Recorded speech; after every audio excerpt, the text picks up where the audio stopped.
pagi, salam sejahtera, salam, om swastiastu, namo buddhaya, salam kebajikan. Yang saya hormati Bu Wakapolda, yang saya hormati Pak Irwasda,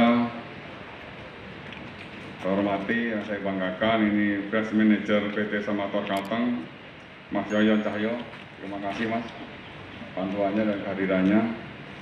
Saya hormati rekan-rekan kerja utama, mulai Kalimantan Tengah, rekan-rekan media yang saya cintai dan saya banggakan.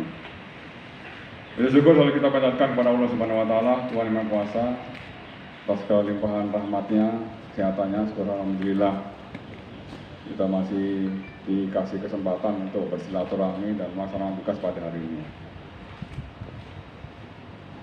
Hari ini menurut saya juga ini merupakan satu terobosan dan langkah percepatan yang kita lakukan yang sudah sekian kali ya dalam rangka untuk menanggulangi dua hal yang ada di Kalimantan Tengah. Yang pertama, memang kita meluncing mobil ambulan Karhutla ini, kita berangkat dari pengalaman penanganan kasus-kasus kebakaran hutan dan lahan yang ada di Provinsi Kalimantan Tengah ini.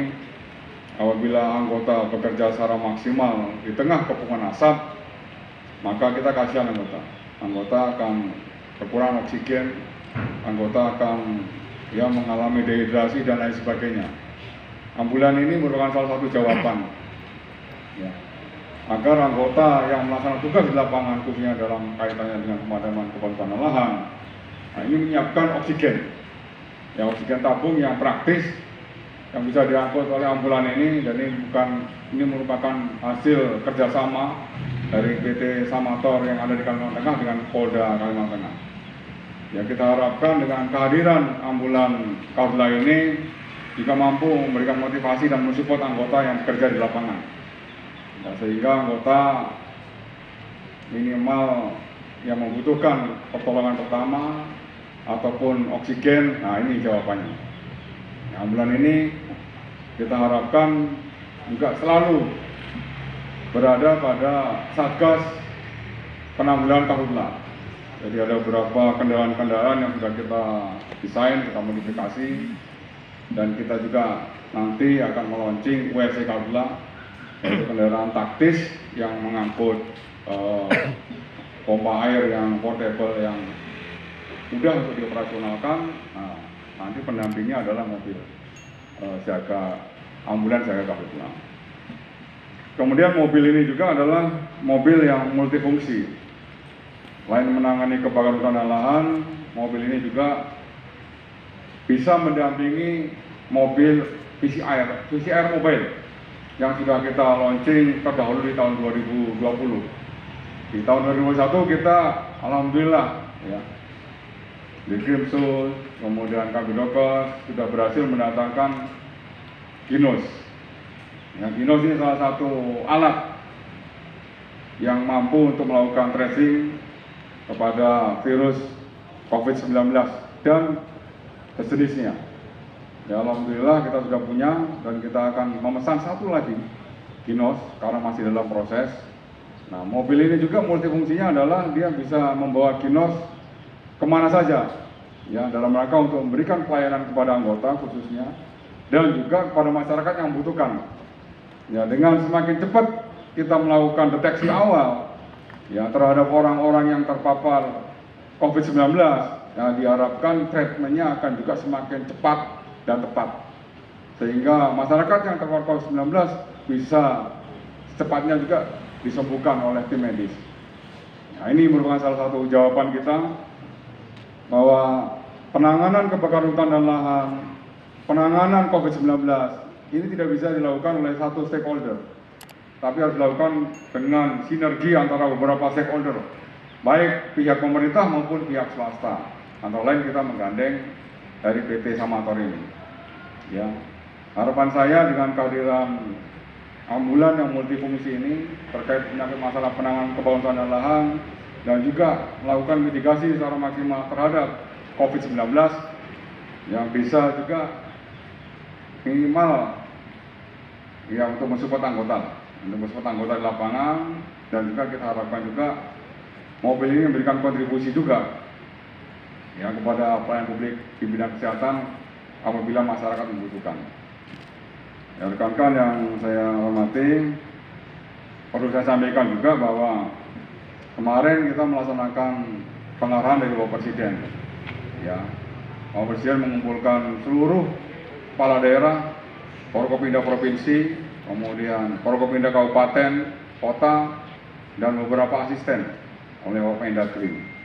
Kita cukup prihatin bahwa perkembangan COVID-19 memang secara umum ada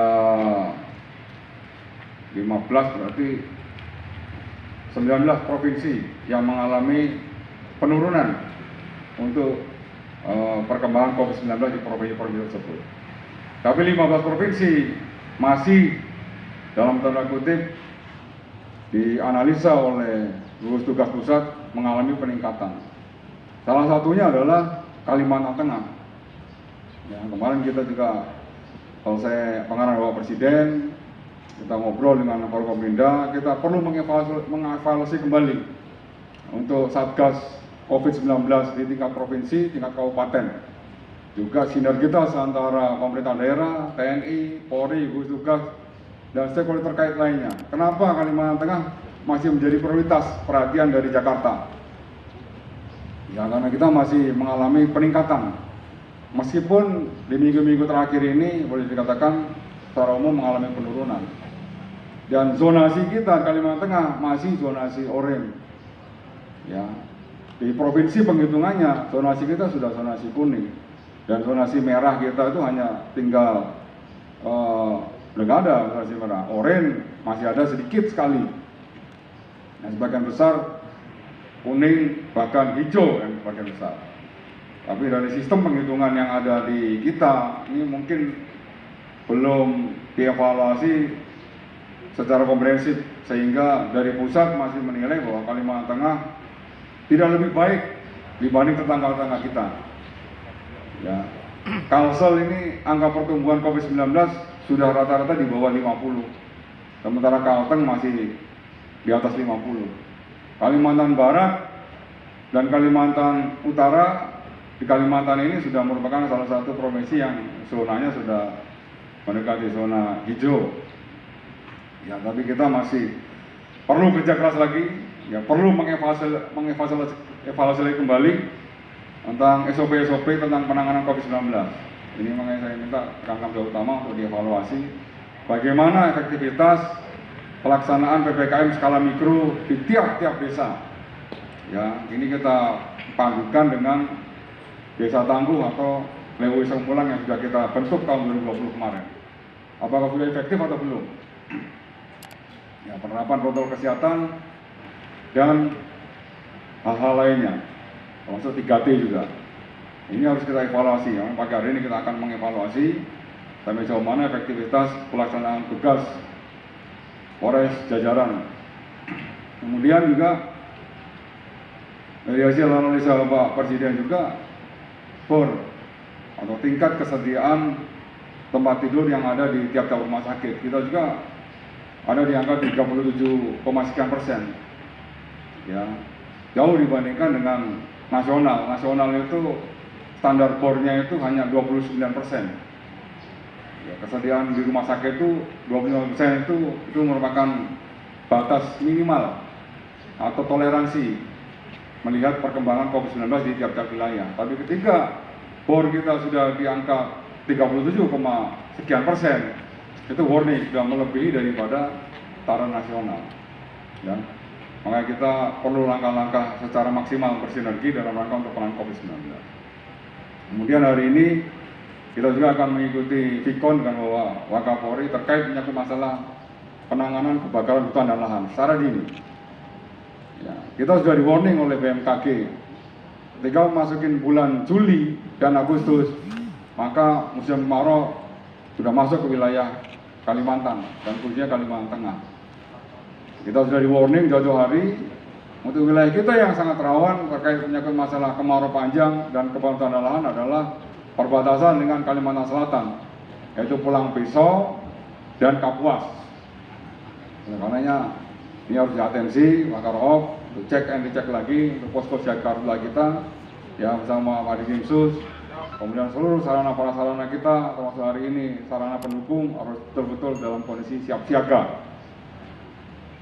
Hari Kamis kita akan melaksanakan secara boleh dikatakan mempraktekkan antara kesiapan personil, dukungan operasional, sarana prasarana terkait menyangkut masalah pemadam kebakaran hutan yang ada di Pulang Pisau, langsung on the spot. Kita akan melihat bagaimana kesiapan Polres Pulang Pisau menangani kebakaran hutan dan lahan secara awal, ya, dan juga nanti backup dari Polda. Sejauh mana Polda ini mampu membackup satuan wilayah terkait menyangkut masalah kebakaran hutan dan lahan, seberapa cepat, dan sejauh mana kita melakukan kolaborasi, koordinasi dengan pihak terkait ya dalam rangka untuk melakukan pemadaman kebakaran hutan dan lahan. Sekali lagi bahwa kebakaran hutan dan lahan ini bukan merupakan tugas Polri sendiri, tapi kita butuh sinergitas antara seluruh sektor terkait. Ya, ini saya minta harus dilatihkan dan dilatihkan. Jangan sampai tidak kita latihkan, kita hanya apel dan penyemprotan yang ada di sekitar Polda saja, tidak pernah langsung turun on spot. Ketika terjadi kebakaran lahan, maka anggota tidak siap. Anggota tidak paham SOP, anggota tidak paham apa yang menjadi tugas dan tanggung jawabnya. Sarana prasarana yang ada di kita juga tidak mampu dioperasionalkan secara maksimal. Ini jangan sampai terjadi. Ya, minggu depan nanti kita akan melaksanakan gantian nanti Pak Karop. Nanti kita melaksanakan di Pulang Pisau, Katingan. Ya, Katingan dulu. Habis Katingan nanti kita main lagi di Kotim dan di Kota Waringin Barat. Itu harus kita latihkan terus, kita mainkan terus sehingga betul-betul seluruh sarana prasarana, seluruh personil dan SOP bisa diterapkan secara maksimal dalam rangka untuk penanggulangan kebakaran hutan dan lahan. Ya, dan itu beberapa hal yang perlu saya sampaikan pada kesempatan pagi hari ini. Dan yang terakhir, saya mengucapkan terima kasih kepada Pak Dikrimsus bersama tim, kemudian Mas Yoyon, ya, terima kasih atas bantuannya dan kerjasamanya sehingga secara resmi mobil operasional ambulan siaga Karhutla dan kinos mobil secara resmi bismillah ya hari ini bisa kita operasionalkan dan insya Allah pasti akan membawa manfaat baik bagi anggota maupun bagi masyarakat Kalimantan Tengah. Sekian, lebih dan kurang saya mohon maaf. Billahi taufiq wal hidayah. Assalamualaikum warahmatullahi wabarakatuh. Terima kasih kami ucapkan kepada Kapolda Kalimantan Tengah yang telah memberikan sambutan.